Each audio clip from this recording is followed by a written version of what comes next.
Merci, monsieur le député. La parole est à monsieur Jean Lassalle, non inscrit. Bonjour, monsieur le député. Ah non, ça descend. Madame la Présidente, Madame la Ministre, permettez-moi tout d'abord de me réjouir de voir les non-inscrits à pareille fête ce soir. Franchement, si nous n'avançons pas, nous ne pourrons pas dire que nous n'avons pas eu la parole ce soir. Deuxièmement, permettez-moi de me réjouir de vous voir à la présidence et de vous voir, Madame la Ministre, vous aussi courageuse, entourée de toutes vos compagnes. Je n'ai jamais vu une telle brochette pour présenter un texte. Donc, on ne pourra pas dire non plus que si ça ne marche pas, ce sera la faute des femmes, parce qu'elles ont été mises en première ligne. Ce que je pense, c'est que le gouvernement, Monsieur le Président de la République, votre majorité, engage avec ce texte un élément très important pour sa relance éventuelle.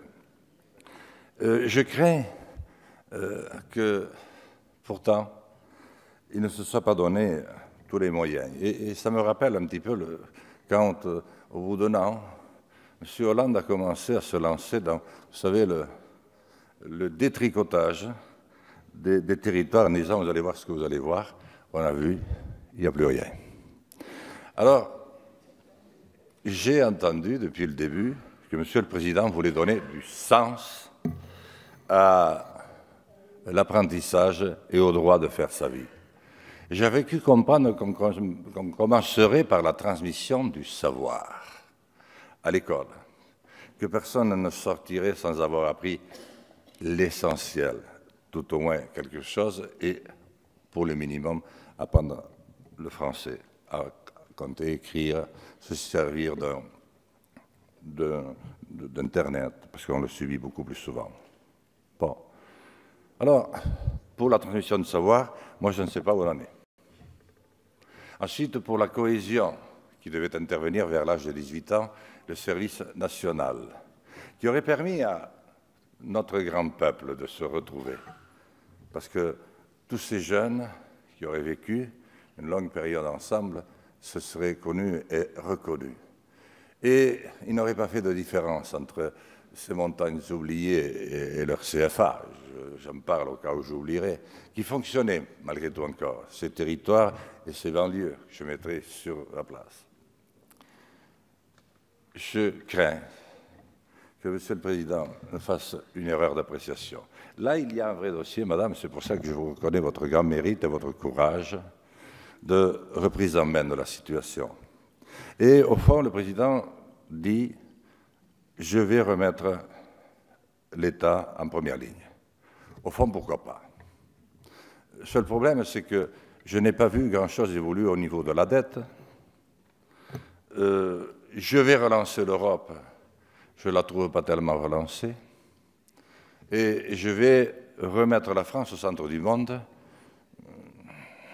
Ce n'est pas tellement l'impression qu'elle donne. Mais dans le même temps, les régions avaient commencé un travail sur l'apprentissage et la formation professionnelle. D'un seul coup, et on ne sait plus très bien où elles sont. Mais moi, je pose la question toute simple, qui va payer? Quel que soit l'acteur que vous allez retenir. Bon, l'État, ça paraît mal parti avec la dette, l'Europe, etc.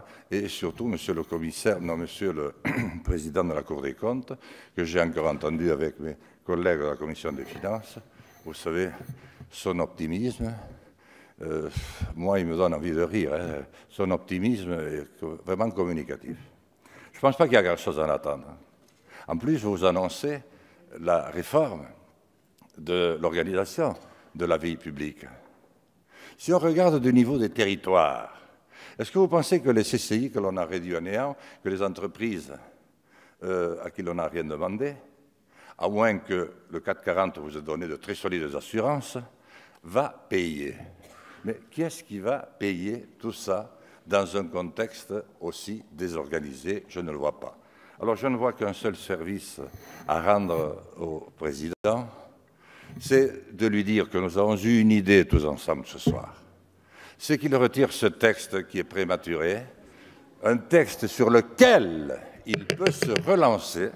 Monsieur Lassalle. Et que nous repartions sur les bases par lesquelles il aurait dû recommencer, donner un sens à la France. Merci, Monsieur Lassalle.